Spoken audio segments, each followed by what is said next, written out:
Hello everyone and welcome to another Go Toys Go video. Today we are looking at collectibles from the Final Fantasy video game series. And if you're not familiar with the Final Fantasy video game series, it's been around for a very long time.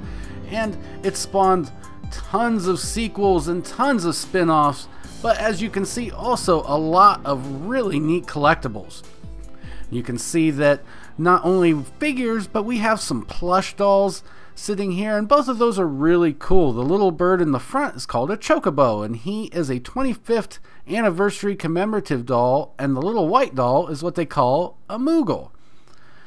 And anyone that's watched the rest of our videos will already be familiar with this one. This is Yuna from the Final Fantasy X and Final Fantasy X-2 video games, and I have been using her in my Real Toy World series as one of the characters. And one of the reasons that I decided to use her, as you can see, this is a really nicely done figure. Has alternate hands. You can use guns or you can just use her normal hands. Now I have her normal hands on there because we've been filming the Real Toy World series and it wouldn't make much sense to have guns on her. But a very nice looking figure. My only real complaints is that it does not stand well. There's a little bit of imperfection to the right ankle, as you can see, but obviously it comes with a stand and that really helps. Now I have all three toys in this particular line. These are the Final Fantasy X-2 Play Arts line, and that is where Yuna's from, and this is the Rikku figure. Very similar, also comes with a stand. There were 3 figures in all that come in this one, and she was number 2 in the series.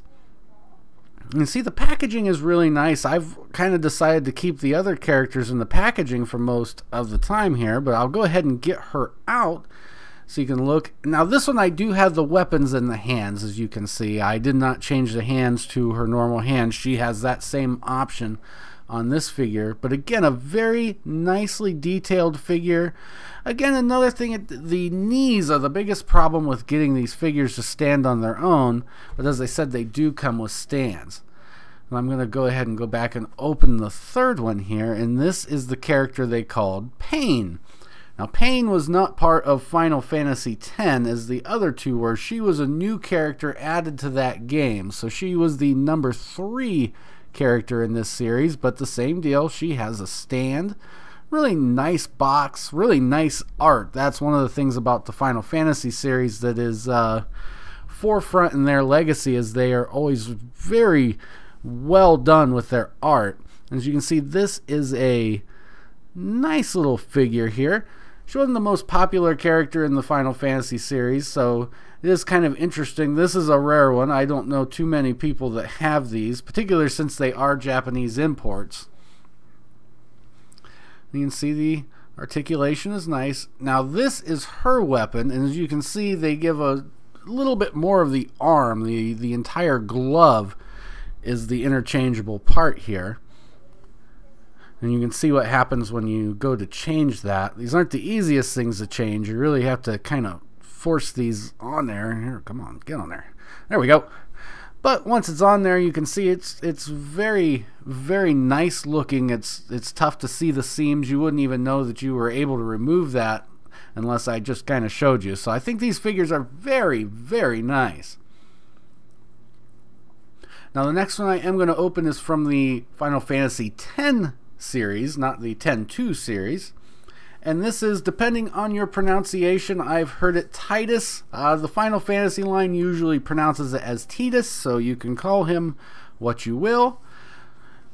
As you can see, the packaging is in Japanese. These are very neat figures. It's kind of why I like to keep these in the packages. I've opened all of these previously, so it's not like I'm busting these open for this particular video, but I like the way that the packaging looks.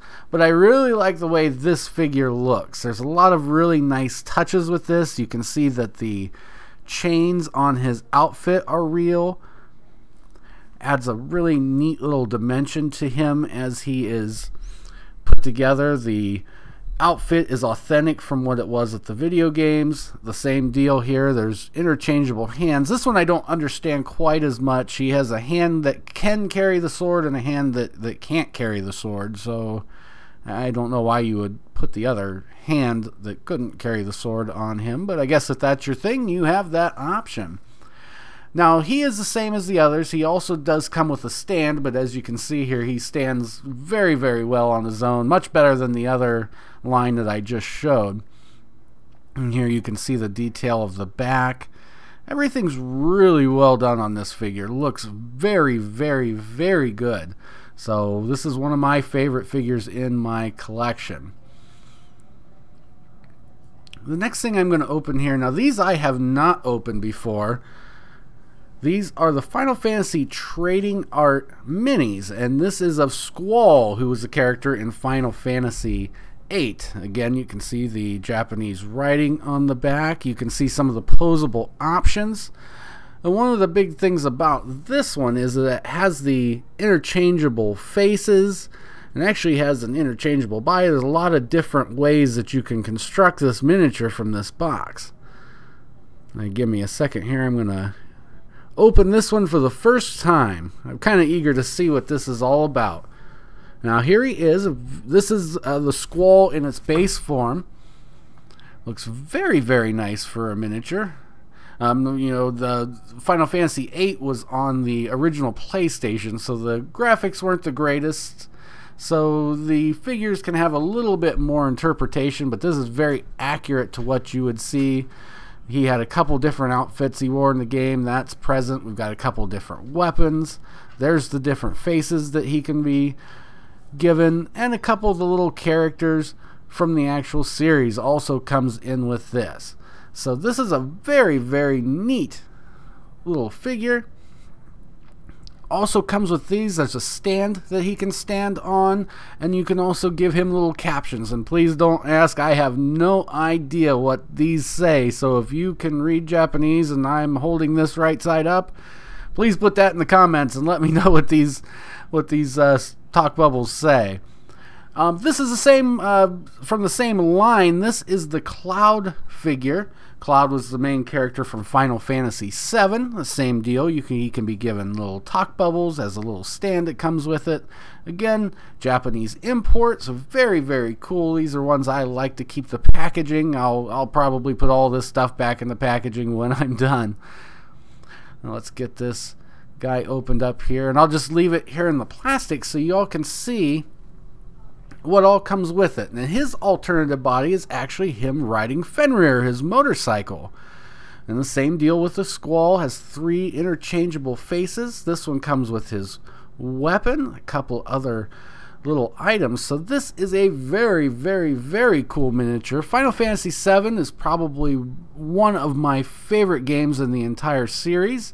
I know it's my wife's as well, so she's very excited to have this, and I'm not sure this guy will make it back into the packaging. This miniature is very, very cool. As you can see, this comes with the stands, the talk bubbles, and the little sign. And here he is all put together. This is in his base mode. Now this is a little bit different. I think this is an alternative outfit. This is something more from the Final Fantasy VII movies, as he wore blue in the video game.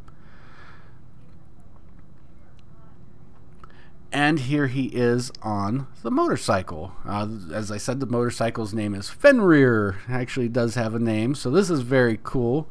This will probably be how he ends up getting displayed here at our house. So very, very neat little miniatures. And the last guy I have to open here is the Cloud Play Arts Final Fantasy VII Advent Children figure. Now, I'd mentioned the movie before. The movie's name was Advent Children. It was a direct continuation of the Final Fantasy VII story, so very neat if you were a fan of the game. It was a very well done animated movie. You can see on the back several different characters, and once again, this is a Japanese import. And out of it, once again, not disappointing. These Play Arts figures are very, very good. This is a very accurate representation of the way that he looked in the Advent Children movie. The detail is really nice. Here is what they call the Buster Sword. There's his giant sword. Looks exactly how it did in the movie and the video game. Actually, probably a little more detailed than it looked in the video game, obviously.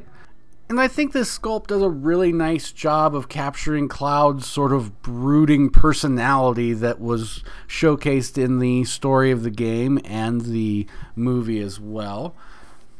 I kind of prefer the all in black figure.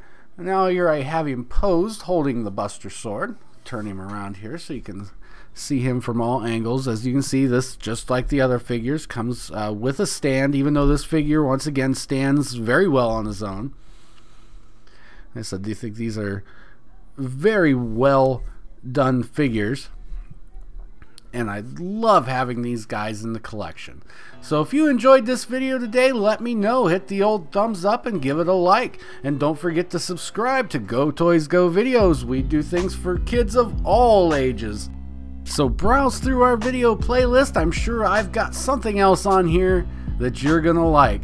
So until next time, we'll see ya and have fun collecting.